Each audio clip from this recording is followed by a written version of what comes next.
ሰላም ክቡራት ተኸታተልቲ ከመይ ትቐንዩ እዚ ኣብ ሃርሞኒ ሚድያ ንፍኖ ዜና መጽሔት ኮይኑ ኣብዚ ናይ ሎሚ ሰሙን መደብና ከዓ ክልተ ኣገደስቲ ጉዳያት ሒዝና ናባኹም መጺእና ኣለና። ቀዳማይ ኣብቲ ዝሓለፈ መደብ ዝገለጽናዮ ናይ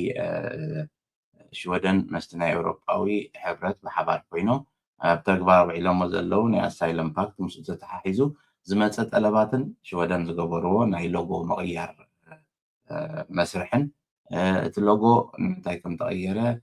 እንታይ ዓይነት ክኸውን ምዃኑ ነሪአኩም ኢና። እቲ ካልኣይ ኣርእስትና ከዓኒ ብዛዕባ ፈተና ናይ ዜግነት ዝምልከት ብዙሕ ሕቶታት መፅእ ነይሩ እሞ ኣብኡ መብርሂ ዝኸውን ዝመፀ ዝሰድዎ ዘለዉ ሓበሬታ ናብ ኩሉ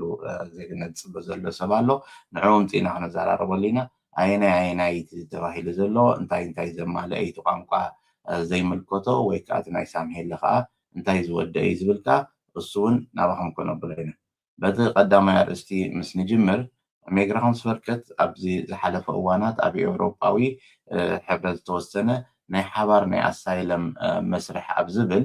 ንዕኡ ንኽጥዕም ተባሂሉ እዚ ሓድሽ ሎጎ ከምዚ ትሪእዎ ዘለኹም ኣብ ስእሊ ከሪእኩም እየ ሓድሽ ሎጎ ኣብ ተግባር ኣውዒሎሞ ከም ዘለዉ እቲ ሎጎ ከዓ ብእንግሊዝ ፅሑፍ ዘለዎ ኮይኑ እዚ ኣርማ ዘለዎን ነቲ ዝነበረ ብሪጅ ነተን ቀያሕቲ እዚአን ብሪጅ ኮይነን እሰን ከም ዘለዎን ቀፂለን እዛ ኮሮና እዚኣ ኣትያታ ብእንግሊሽ ከዓ ስዊዲሽ ማይግሬሽን ኤጀንሲ ዝብል ሃልይዎ ንኩሉ ኤውሮጳውያን ዝመፀ ጠለባት ንዕኡ ንምምላእ ክንብል ተቐይሩ ኣሎ ዝብል ኣውፅኦም ኣለዉ እዚ በዓል ዕለት 16 ነዛ ሎጎ እዚኣ ንምስራሕ 200,000 ክሮነር ከም ዝወድአ ገሊፆም ንምንታይ እዩ እዚ ከዓኒ ካብ 1 ሰፕተምበር እዚ ሎጎ እዚ ብተግባር ክውዕል እዚ ከዓ ነቲ ናይ ኤውሮጳ ኣሲል ፓክት ንዕኡ ክሰማዕ ተባሂሉ ዝተገብረ ምዃኑን እንቲ ኣገባብ ኣሰራርሓን እቲ ዝነበረ ከዓ ንምዕቃብ ተባሂሉ እዚ ነታ ብሪጅ ዝነበረት ኣብታ ናይ ኢሚግሬሽን ቅድሚ ሕጂ ንዓ ጥራሕ እሳ ትወሰኽ ተገይርዋ ነዚ ወሰኽ ዝተገብሮ ብኸመይ እቲ ኣይደንቲቲ ናይ ኢሚግሬሽን ኣብ ካልእ ኤውሮጳውያን እውን ፍሉጥ ክኸውን ከም ዘለዎ እዚ ከዓ ዝያዳ ነቲ ጌጋ ኣጠቓቕማ ናይ ሚግራሆን ስፈርከት ሎጎ ንዕኡ ደው ንምባል ክጠቅም ይኽእል እዩ ወይ ከዓ ፎርጅ ንምግባር ንዕኡ ክከላኸል ይኽእል ኢላ ሚግሬሽን ዳይሬክተር ማርያ ሚድሃማር ርእይታ ሂባ ኣላ። እዚ ሎጎ እዚ ከባቢ 200,000 ከም ዝወድአ እውን ገሊፆም ኣለዉ። ካብ 1 ሰፕተምበር ኣትሒዙ ከዓ ኣብ ተግባር ከም ዝውዕል ገሊፆም ኣለዉ። እቲ ዕላማ እቲ ሎጎ ምናልባት ነቲ ዝነበረ ዝቕየር ነገር እዩ። ሕጂ ሎጎ ከም ተቐየረ ከይፈለጠ ሰብ እዚ ናይ ኢሚግሬሽን ኣይኮነን ከይብል ካብ 1 ሰፕተምበር ኣትሒዙ እቲ ሎጎ ከምዚ ኮይኑ ከም ዘሎ ሰብ ክፈልጥ ኣለዎ። እዚኣ እንታይ ማለት እዩ እዚ ነቲ ኩንግሊጋ ክሮና ትሪእዎ ኣለኹም እዚስ ከም መርኣያ ናይ መንግስታዊ ስራሕ ኮይኑ ታሪኹ ካበይ ከም ዝመፀ ዝገልፅ ኣብኡ ኣሎ። እዚ ብዕለት 16 ኣብ ሜግራሆን ስፈርከት ዌብሳይት ወፂኡ ዘሎ ሓበሬታ ስለዝኾነ ካብኡ ኣቲኹም ክትሪእዎ ትኽእሉ ኢኹም ማለት እዩ። ስለዚ ካብ 1 ሰፕተምበር ኣትሒዙ ብእንግሊሽን ብሽወደንን እቲ ሎጎ ክህሉ ምዃኑ እዚ ከዓ ነቲ ናይ ኤውሮጳ ናይ ኣሳይለም ፓክት ዝብል ብሓባር ንዕኡ ዝምልከት ንክሰርሑ ኢሎም ዘውፅዎ ምዃኑ ከዓ እግረ መንገድና ክንገልፅ ንደሊ። ስለዚ ካብ 1 ሰፕተምበር ኣትሒዙ ንኔው ዝመፀኩም ደብዳቤታት ሎጎ ቅይር ኢሉ እንተመፅዩ እዚ ዓይነት ናይ ኢሚግሬሽን ኣይኮነትን ምባል ክተርፍ ሓድሽ ተቐይሩ ከም ዘሎ ክትፈልጥዎ ኣገዳሲ ስለዝኾነ ብከምኡ ኢና ናባኹም ኣምፂናዮ ዘለና። ናብቲ ካልኣይ ርእስና ክንሰግር ከለና ኣዝዩ ኣገዳሲ ብዙሕ ሕቶታት ዝሕተቶ ዝነበረ ጉዳይ ስለዝኾነ እሱ ምናልባት ራእይ ክህሉ ደብዚ ራእይ ክህሉ ተስፋ ገብር ናባኹም ዘብሎ ዘለኹ እንታይ እቲ ናይ ኣምቢስኒንግ ክራብ ዝበሃል ዘሎ ሕጂ ዜግነት ክትሓትት ከለካ ከተማልኦ ዘለካ ነገራት ኢሎም ኣምፂኦሞ ዘለዉ ኣብዚ ብዝርዝር ቀሪቡ ኣሎ። ሕጂ ኩሉ ሻዕ እቲ ሰብ ናይ ዜግነት ክሓትት ከሎ እንታይ የድሊ ንዝብል ካብ ዕለት 6 ዝተቐየረ ሕጊ መሰረት ኢሎም እቲ ዘድሊ ለውጥታት እንታይ እዩ እቲ ናይ ሽወደን ቋንቋ ዓቕሚ ካብ ምንታይ ስጋዕ ምንታይ ክኸውን ኣለዎ ኣብ ዝብል ኣቕሪቦሞ ዘለዉ ብዝርዝር ንህለኩም እሱ ምናልባት ሊንክ ገይረ ወይ ኣታች ጌርና ንሰባቡ ክንገብረልኩም ኢና ክትሪእዎ። እዚ ከዓ እንታይ እዩ እቲ ናትካ ሽወደን ኣትሊስት ጉድሸንድ ዝኾነ ቤቲግ ኣብ ስፌንስካ ሶም ኣንድራስ ፕሮ ወይ ከዓኒ ታሽዓይ ክፍሊ ዝበፅሑ ኣብ ሬጉላር ቤት ትምህርቲ ግሩንድ ስኮላን ስጋዕ ታሽዓይ ክፍሊ ዝበፅሐ ለቨል ክኸውን እንደገና ኣብ ጂምናዚ ስኮላን ወይ ከዓ ኣምባሳደ ጂምናዚ ስኮላን ዝበሃሉ ወይ ፈልኮቭ ስኮላን ኣብኡ ከዓኒ ብጂምናዚ ኒቮ ዝወድኡ ምናልባት ነዝናትና ዝምልከት ብዙሕ ትማሊ እውን ኣጋጣሚ እቲ ሓበሬታ ክነፃርየልና ካብ ገለ ሰባት ዝመፅእ ሕቶታት ንምልስ ነርና ኣብዚ ግን ብንፁር ተቐሚጡ ዘሎ ሕጂ እንታይ ኣሎ ንመብዛሕትኡ ነዝናትና ተኸታታላይ ዝምልከት ኣብ ኮንቮክስ ስኮላን እንድሕር ደኣ እቲ ዝለዓለ ናይ ኤስኤፍኢ ደረጃ ወዲእካ ኣብ ቮክሰን ስኮላን ድብል ኣሎ እዚ ንዝምልከትካ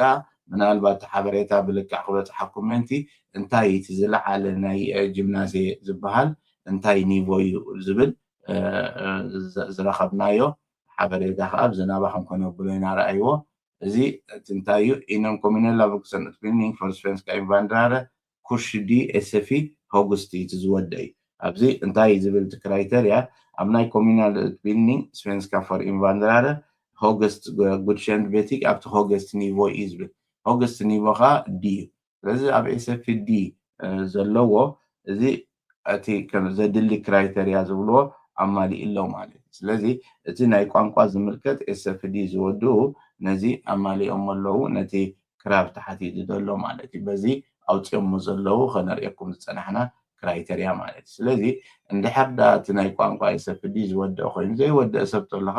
ንዑ ምውድኡ ኣገዳሲ እዩ ምክንያቱ ከምቲ ኩሉ ሻዕ ንብሎ ቋንቋ መፍትሒ ናይቲ ሃገር ስለዝኾነ ኣገዳሲ ምዃኑ ኣብ ግምት እቲኻ ንዑ ከምኡ ምግባሩ ኣዝዩ ኣገዳሲ እዩ እቲ ናይ ሳሙኤል ኩንስካብ ዝምልከትካ ብንፁር ኣብዚ ኣቐሚጦም ኣለዉ እሱ ከዓ እንታይ እዩ ምስጋዕታ ሻዓይ ክፍሊ ዝኸደ ዝተምሃሮ ወይ ከዓ ሳሙኤል ኩንስካብ ጉድሸንት ቤቲክ ደለዎ እዚ ከዓኒ ኣብ ጉሩንሌጋ እንደ ሳሙኤል ሰኦሬንትራ እምነ ኮይኑ ካብ ስጋዕታ ሻዓይ ክፍሊ ዝተምሃሮ ኣብ ኖርማል ቤት ትምህርቲ ናይ ጂምናዚ ወይ ከዓኒ ኣብ ኮሚናል ቮክሰን utbildning ሳሙኤል ኩንስካብ ኮርስ ኣሎ ሙሉእ እዚ ናይ ሳሙኤል ዝወሃበና ኦሪየንቴሪንግ እኹል ኣይኮነን እሱ ናይ 100 ሰዓታት ገለ እሱ ይኮነን እዚ ብስነ ስርዓት ኣብ ቤት ትምህርቲ ኣቲኻ ሳሙኤል ኩንስካብ ትመሃሮ ኣሎ እሱ እዮም ዝብሉ ዘለዉ ስለዚ እቲ ዝድለ እዚታት ኢሎም እቲ ክራይተርያ መብርሂ ኣውፅኦም ስለ ዘለዉ ዝያዳ ነዚ ንኸተንብቦ ኣብኡ ኣብ ታሕቲ ክንገብረልኩም ኢና እንደገና ከዓኒ ተመሊስኩም ነቲ ዝመፅእ ከምኡ መብርሂታት እንዳመፀ እንዳዝሕተት ዘሎ ንዕኡ ክትሪኢኹም ብዙሕ ዝሕተት ዝቐንየ ሕቶታት ናይ ቆልዑ ዝምልከት እዩ እዚ ሕጊ ዝወፀ ንቆልዓ ንዓቢ ዝብል የብሉን ሓፈሻዊ ቀይሮሞ ዘለዉ ሕግታት